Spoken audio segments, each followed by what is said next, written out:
Hi everyone, this is Venkat Krishna from Chris Software Solutions.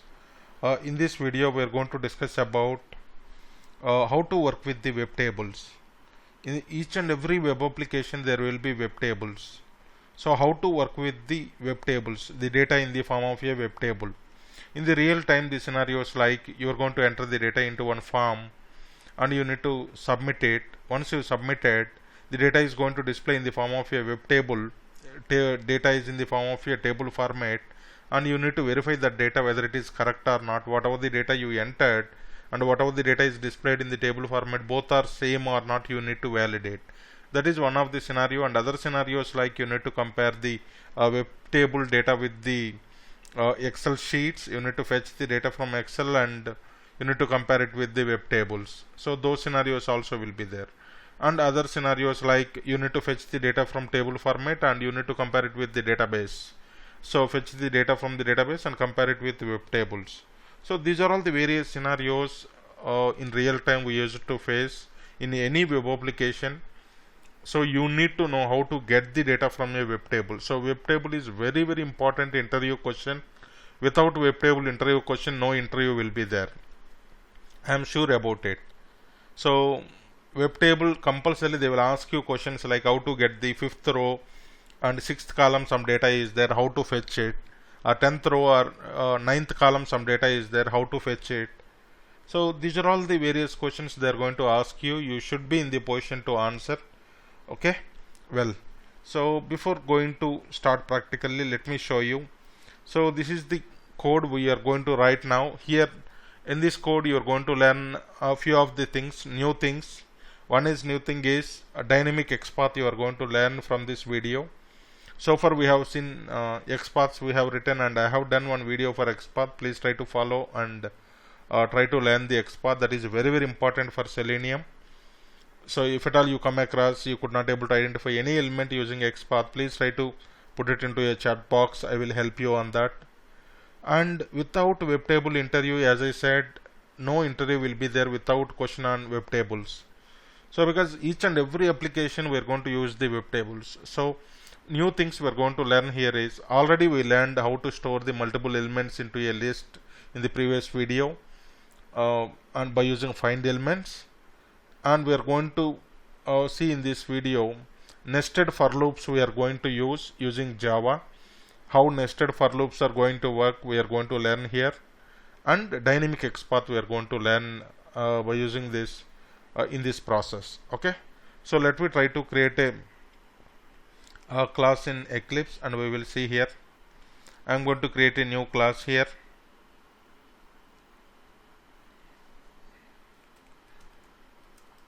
Web table example I am creating. Fine, new class is created successfully. These are all the common statements. Just I am copying these common statements from here. I will explain you whatever I am copying from there. See, I copied the Chris Software to print Chris Software Solutions. This statement it is going to use to set the browser, which browser we are going to work. First we need to set the browser exe path. So webdriver.chrome.driver. If at all it is a Firefox, webdriver.gecko.driver will be there. If at all IE, webdriver.ie.driver will be there, and you need to download the exe and you need to provide the path here. Either you can use here two backward slashes or one forward slash you can use in the path. It will allow both, two backward or one forward slash. And we are creating the object for the cron driver, and by using that driver we are launching our application. So I'm changing the application. This is the sample application to practice our Selenium examples and all. Almost all the examples you will get it here. So try to follow this website they have created for the Selenium. So I'm taking this URL. This is the table format we are going to work, and these are all the different columns are there, and how many rows are there? 1 2 3 4 5 rows are there, and 1 2 3 4 5 6 columns are there. I want to fetch all this data from here. How we can do that? See here. First I am changing the URL to that website. Okay, so fine. First step, once application is launched, okay, I want to get the actual data. This is a header. I am not getting the header. actual data. How many rows are there? 1 2 3 4 rows. And how many columns are there? 1 2 3 4 5 6 columns are there. Okay, I want how to fetch the rows and the columns, row count and column count, how to fetch it. That is what I'm going to do first.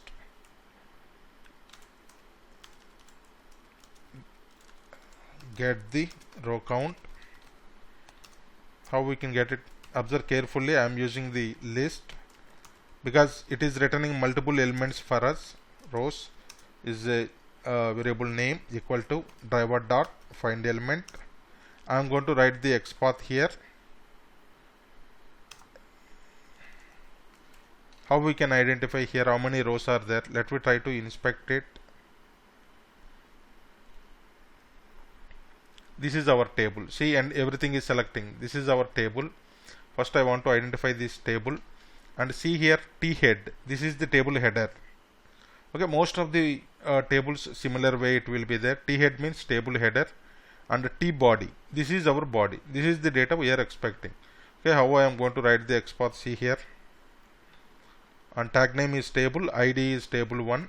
So tag name is table, and at the rate ID equal to table 1.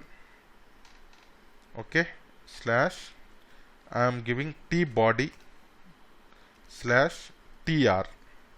How many rows are there? 4 rows are there. See here, selecting or not? Second row, third row, fourth row. First row, second row, third row, fourth row. 4 rows are there. Okay, this is the XPath I am going to give there because we need all the rows count. So this is the XPath I am giving here. Okay, and one more thing.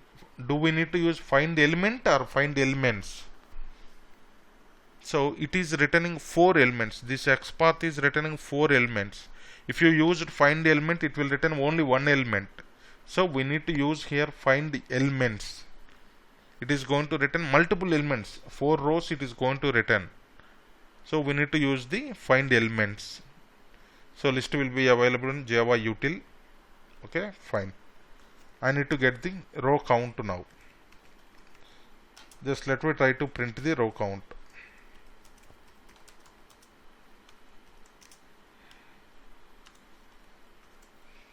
How we can print the size of the list? Rows dot size. Okay, rows dot size will give the size of the list. Similar way, I want to get the my columns count also. How we will get it? See here. How we will get it? See, for example, I am taking all the rows are having columns same, right? All the rows are having columns are same. So I am going to write tr of 1. It means what? First row slash. So each and every row, this is about the data cells. First cell, second cell, third, fourth, fifth. Okay, T row means entire row. This is column wise. First row, first column. First row, second column. First row, third column. First row, fourth column. First row, fifth column. Like this way it will go on. Okay, so I am taking the first row and I am giving TD. Okay, I am giving the TD. How many TDs are there? 1 2 3 4 5, and this is also one more TD is there. 6 TDs are there. Okay, so fine. I want to get the column count now. How to get the column count? This is also similar. You need to take a list, web element. I am giving just my variable name as columns, driver dot find elements by dot XPath. I am giving my XPath here. Fine. How to print the columns count?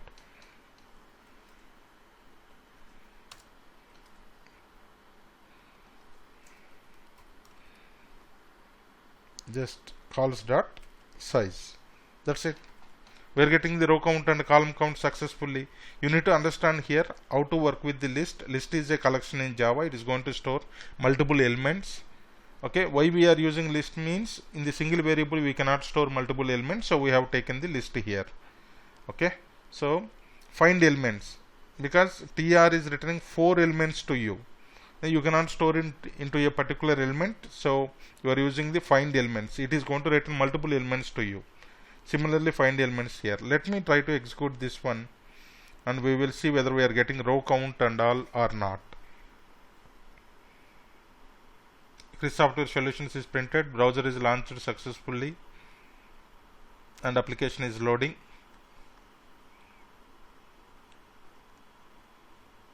Yeah, because these all are sample websites, sometimes it may take time. Fine. See, table is loaded successfully, and observe here carefully. How many rows are there? 4 rows. Columns are 6 are there. Now I want to, my requirement is from actual data. First row, what data is there? That entire data I want to print it. Second row, all the data, 5 columns. Third row, all the 5 columns. Fourth row, all the 5 columns. I want to print. That is what my requirement. How we can do that? See here. I am going to write a nested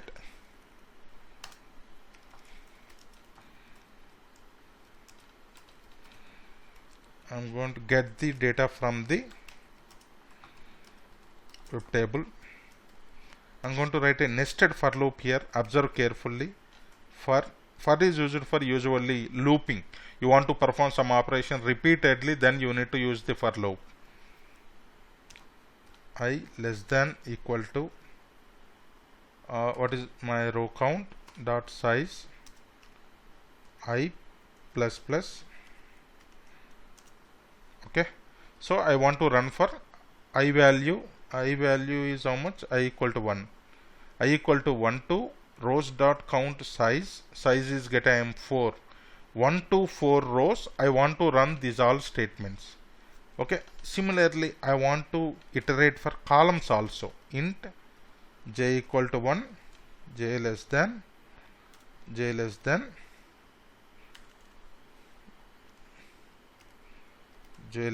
calls dot size j plus plus. Fine. So now what it is going to do? So for I equal to 1, it is going to loop all these rows. Whatever the rows are there inside of the outer for loop, the inner for loop will be executed, and then I value will be incremented to 2. I equal to 2, again this inner for loop will be executed number of times. Again I equal to 3, again inner for loop, all the columns it will execute. I equal to 4, inner for loop, again it will execute. Okay, let me show you how it is going to print for us.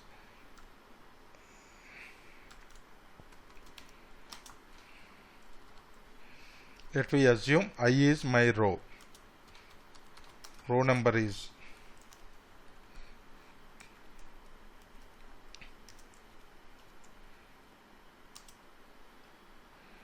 okay, column number is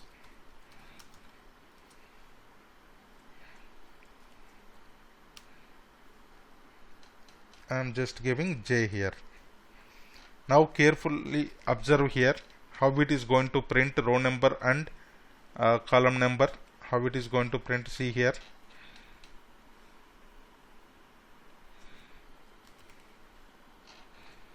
I am executing the same script.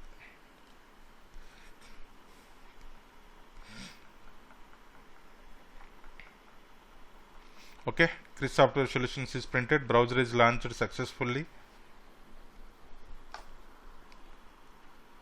Okay, so the web table is displayed. Now see here how it is displayed. Carefully observe here. Row number 1, column 1, row number 1, column 2, row number 1, column 3, row number 1, column 4, row number 1, column 5. Similarly, row number 2, column 1, row number 2, column 2, row number 2, column 3. So it means that each number in the outer row, the inner for loop executed once.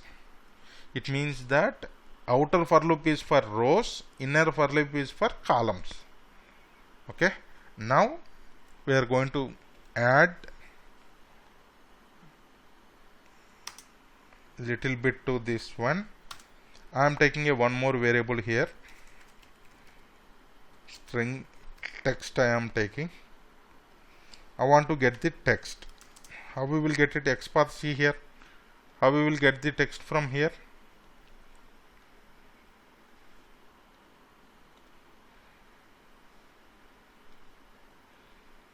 How we will? I want to get the text. Let me assume first row, first column text. I want to get it. How you can get it? Write the for loop. Sorry, XPath table @id equal to table 1 slash tbody slash tr of, for example, first row slash td of 1. Which column is selected? Observe carefully. First row, first column is selected. I want to give here 2 now. First row, second column is selected. I want to give 3. I want to give 4. I want to give 5. First row, fifth column is selected. Similarly, second row, fifth column you want to select. See, second row, fifth column is selected. So, this is a parameterized XPath. Okay. So, static XPaths will be there. This is a dynamic XPath. In runtime, it is going to change. Okay. So, this is also important one. In real time, we are going to use. So, text driver dot find element. Just I am parameterized with the I and j. That's it. XPath dot get text. We need to get the text from this cell. See here now 2 and 5 are hard coded here. I want to parameterize with I and j. How we can do this? Just I am giving I is for outer for loop is for rows. So this is my row number. Next I want to parameterize with j. This is my column. This is my column. That's it. You are perfect. And then I am going to add and text is plus text I am giving here. That's it. What we did here, 2 for loops we have taken. Outer for loop is for rows, inner for loop is for columns. So we have written the dynamic XPath here. We are parameterized with the I and j values. I for rows, j for columns. Okay. So row number is I, column number is j. How it is going to work? For I equal to 1, it is going to it is going to work with j equal to 1 to j less than column dot size. Okay, you may get a doubt. Why we have given I less than equal to here and why we have given only I less than here? Because one column, last column here, edit delete is there. So I am not considering this one. So that is the reason I less than I have given. Because our row columns count is 6, right? I less than j less than 6. It means it will work for 1, 2, 3, 4, 5 only. But whereas here 1 to 4 it is going to work. Okay. So that is the reason we have given like this. Okay. We are ready to execute now.